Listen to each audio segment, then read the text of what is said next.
If you've ever sat in a room full of people and felt like you were carrying something you couldn't put on the table, keep listening. Because what I'm about to tell you is the thing almost nobody says out loud. You've felt it. That quiet pull to stay silent when everyone else is talking. That instinct to hold back the deepest part of what you've seen, what you've sensed, what you carry. And the strange thing is, you don't hold it back because you're afraid. You hold it back because somewhere inside you, you already know. You know that not everyone can carry what you carry, and you've stopped trying to make them. I want to talk to you today about something most of the awakened ones never admit. The chosen ones, the ones God set apart before they had words for it. They conceal their power, not out of pride, not out of fear, for a reason far deeper than that. And by the end of this, you're going to understand why you've been doing it your whole life without ever being taught how. Let me tell you about a moment that cracked this open for me. A while back, someone close to me asked a question I'll never forget. We'd been talking for an hour about closeness, about what it means to really know another person. They had opened up completely, laid out their fears, their patterns, the places they were still bleeding. And then, in the middle of all that honesty, they looked at me and asked, "Why don't you ever show me your real self? You let me pour everything out, but I never see the bottom of you." I didn't have a polished answer ready. So I told the truth. I said, "You can show me everything, because you know I won't break under the weight of it. But if I showed you everything moving inside me, all of it, all at once, it might be too much to hold." They went quiet. And honestly, I think they were a little hurt, because it sounded like I was hiding. It sounded like I was keeping a door locked. But here's what most people miss. I wasn't locking a door. I was protecting them from a room they weren't ready to walk into yet. And that, beloved, is the secret no one tells you about the chosen ones. The world looks at the spiritually sensitive person, the deeply aware one, the one who feels everything and assumes their silence is coldness, distance, maybe even arrogance. They think, that person is guarded, closed off, emotionally unavailable. The truth is almost the opposite. Think about Joseph for a second.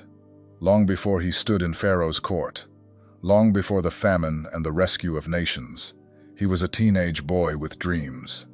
Real dreams. God-given dreams. And what did he do? He told them. He stood in front of his brothers and said, "I dreamed the sun and the moon and 11 stars bowed down to me." And what happened? They threw him in a pit. They sold him into slavery. The very people who should have protected him turned on him because he showed them a glory they couldn't hold. Now think about Joseph years later, after the betrayal, after the prison, after everything had been stripped away and rebuilt. When his brothers finally stood before him, the most powerful man in Egypt, and they didn't even recognize him, he didn't blurt out everything at once. He held it. He carried his identity quietly until the moment was right. He had learned something in that pit that the dreaming boy never knew. He learned that some things you carry. You don't broadcast, you carry. And here's what I need you to understand. The reason the awakened ones go quiet is not because they have less to say. It's because they finally understood the limits of the people around them. And that understanding, that's not rejection. That's love wearing a different face. Let me say it plainly. A child learning to count cannot understand the deep things of mathematics. Not because the child is foolish. Because understanding only grows through what you've actually lived. You cannot explain the force of an ocean current to someone who has only ever stood in the shallow end.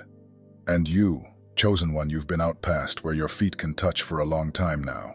So you stopped explaining. Think about that for a second. Think about how many times you started to share something real. Something about what you'd sensed, what you'd seen in the spirit, what you carry in the quiet hours, and you watched the other person's eyes glaze over. Or worse, you watched fear flicker across their face. And so, you swallowed it. You smiled. You changed the subject. And you walked away feeling more alone than if you'd never spoken at all. I know that feeling. And I want to tell you it's not a flaw in you. It's a sign of how deep the waters have gotten. But here's where it gets real. As you go deeper, Life stops being something you experience on the surface. The hidden fears come up. The old attachments break apart in your hands. The identity you thought was solid keeps getting reshaped, again and again, until you barely recognize the person you used to be. And from the outside, you look calm, grounded. People say you seem so peaceful, so wise, so steady. They have no idea that inside, entire worlds are rearranging themselves in silence, and nobody tells you how disorienting that is while it's happening. We love to talk about awakening like it's beautiful, and it is. But while you're in it, while the old self is dying and the new one hasn't fully arrived, it doesn't feel poetic. It feels like being stripped bare in the middle of a storm. The root of every reaction you have becomes visible. Every insecurity, every place you've hidden, every way you've sought approval, it all comes up into the light where you can't pretend anymore. And so you stop oversharing. Not because your heart went cold, because you realize that trying to describe this dismantling to someone who's never been through it, it doesn't bring them closer. It frightens them. They start to think the spiritual path is suffering instead of freedom. Look at Elijah, right after the greatest victory of his life, calling down fire from heaven in front of the whole nation, defeating the prophets of Baal, the kind of mountaintop moment people dream about what happens. He runs. He runs into the wilderness, sits under a broom tree, and asks God to take his life.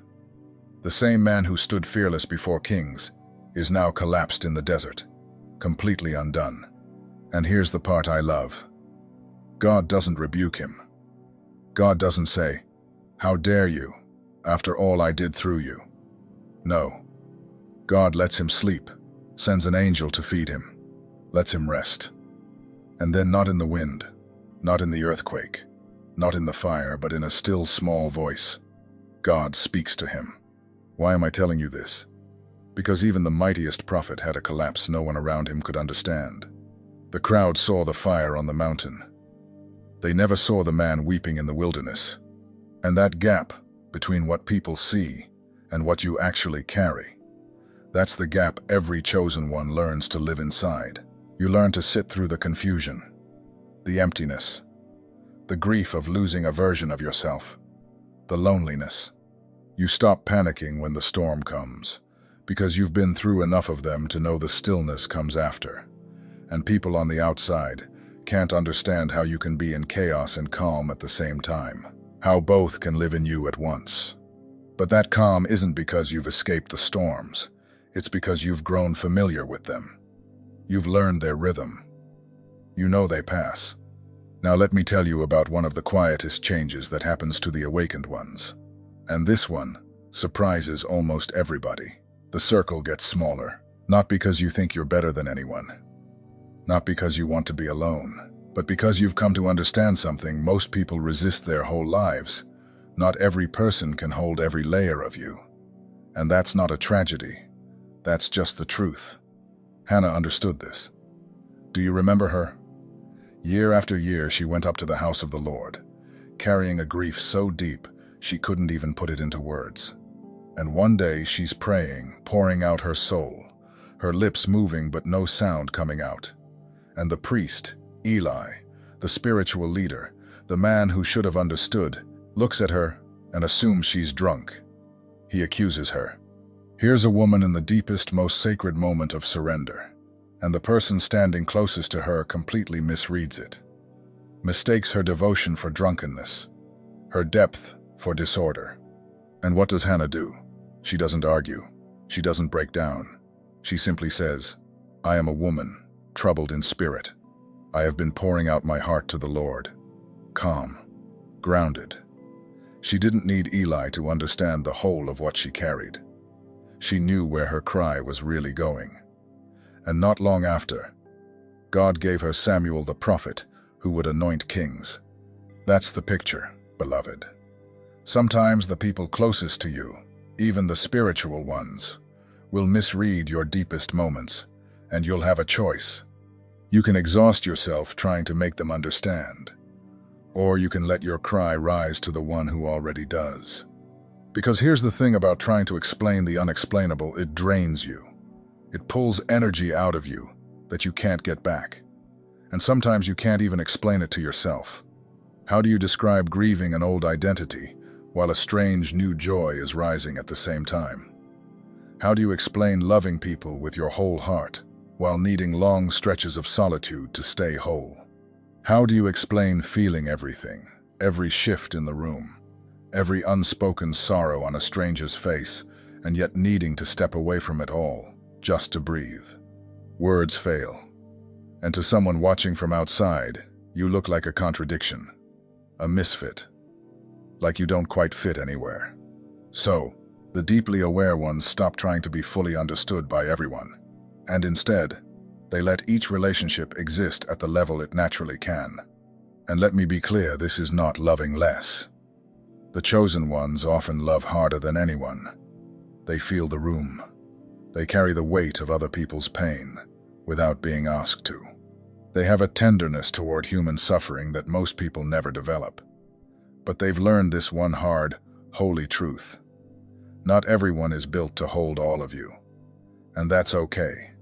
Now, before I go any further, I want to talk to you directly. The one who's still here, still listening. The one who's been nodding along because something in this is hitting a nerve you didn't know was exposed. There are messages that pass through your eyes, and there are messages that pass through your spirit. If something in you recognized itself while watching, don't dismiss it. That is the spirit confirming what was already written. The secret protocol carries 7 keys that unveil what heaven deposited in you before you ever arrived, things no one around you has ever been able to name. It comes with the full audiobook for your moments of prayer, silence, and encounter with God. And you also receive the Awakening Map, the guide that illuminates the 5 seasons of spiritual awakening, revealing with precision exactly where you are and what comes next. The link is pinned in the first comment, but only for a limited time. Don't let this moment pass without a response. My name is George, and I don't say any of this as a stranger. I've walked the road I'm describing. I've sat in the silence. I've swallowed words I wished I could share. And I've watched God use the very things I thought made me a misfit to put me exactly where I needed to be. So when I tell you these tools exist, it's because I know what it's like to need a map when everyone around you keeps insisting you're lost. Now let me come back to you, because there's more you need to hear. I want to take you to Babylon for a moment, because Daniel understood something about concealed power that I think you'll recognize in your own bones. Daniel was a young man taken captive, dragged hundreds of miles from everything he knew, dropped into a foreign empire that wanted to erase his identity. They changed his name. They tried to change his diet, his language, his loyalties to remake him into something Babylon could use. And here's a young man who had every reason to be loud about who he was, to make demands, to draw a line in the sand.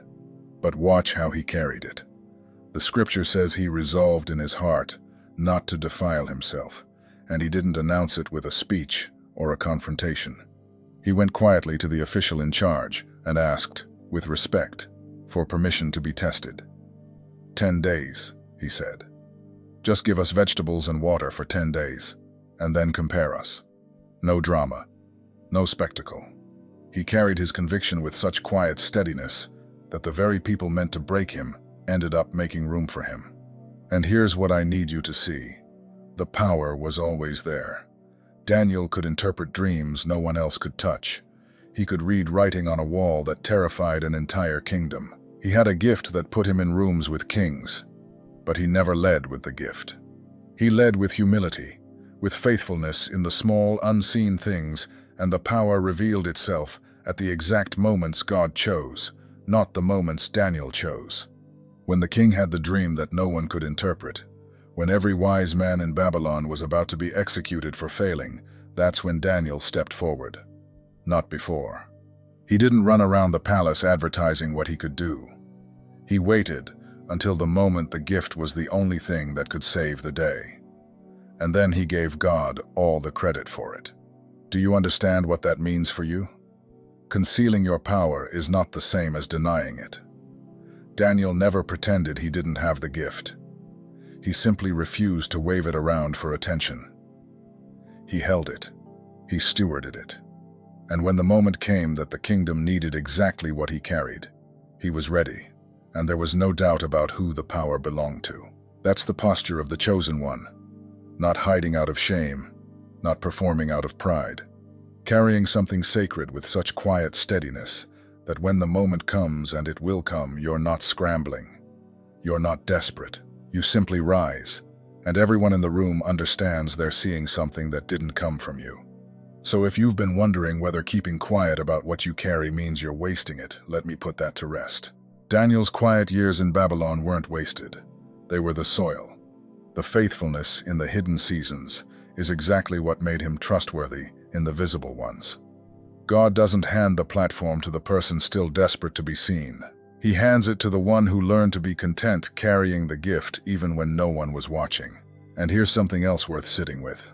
When you first start being misunderstood, it makes you angry, or it hurts. You try to explain yourself, hoping that this time the other person will finally get it. You replay the conversation thinking, if I just said it differently, they would have understood. But over time, something softens. You stop demanding that every relationship understand the whole of you. You let people meet you at their own depth, without dragging them down into yours. And here's the strange and beautiful thing. That's exactly when your relationships start becoming real. Because now they're not built on performance. They're not built on you contorting yourself to be palatable, or on the other person pretending to understand things they don't. They're built on presence, on honesty, on letting each person be exactly where they are, without resentment. David knew this. Before he was king, before the throne, he spent years running through caves and wilderness, hunted by the very king he'd faithfully served. And in those caves, who gathered around him?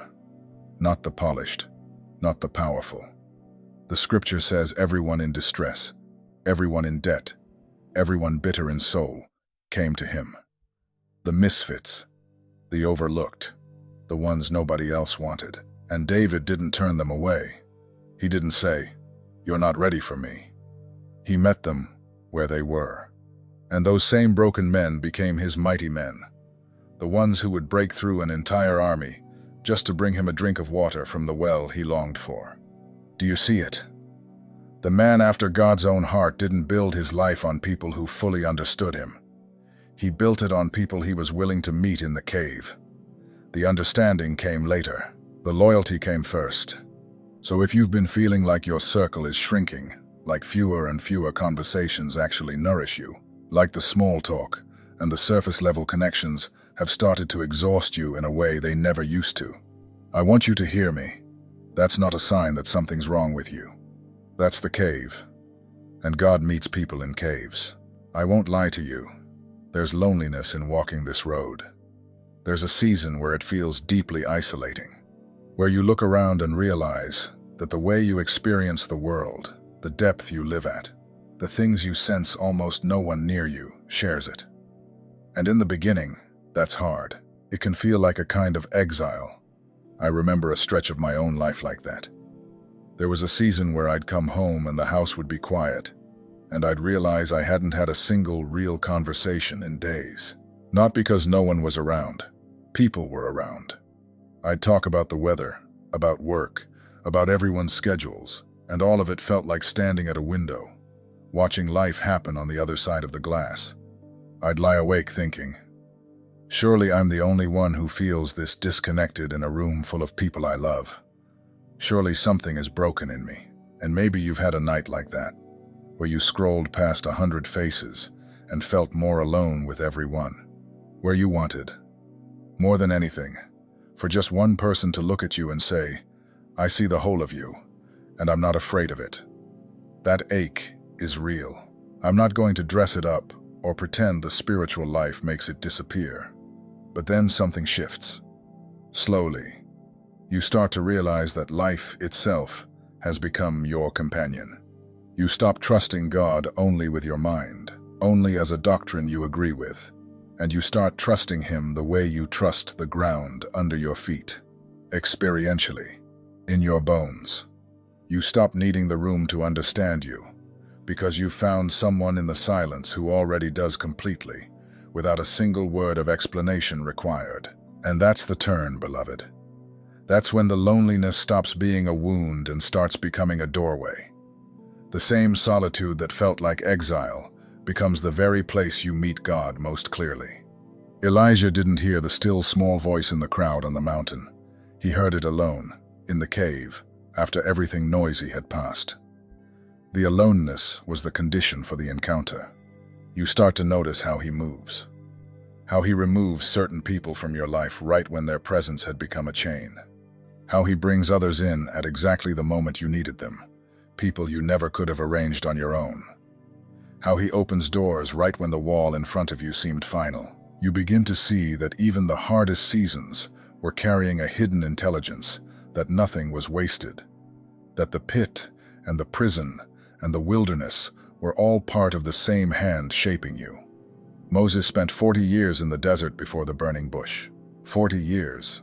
A man raised in a palace, educated as a prince, mighty in word and deed, and God sent him to tend sheep on the backside of nowhere for 4 decades before he ever spoke from the fire. From the outside, those were wasted years. 40 years of a powerful man doing nothing of consequence. But God wasn't wasting Moses. He was unmaking the prince so he could make the deliverer. The desert wasn't punishment. It was preparation. And when Moses finally stood before that bush, he was no longer the impulsive man who'd struck down an Egyptian in anger. He was emptied, humbled, ready. So when you feel like your hidden season is going on too long, when you feel set aside, overlooked, like your gifts are gathering dust, while everyone around you seems to be moving forward, remember the backside of the desert. Remember that God does his deepest work in the places no one can see. And this is where everything changes.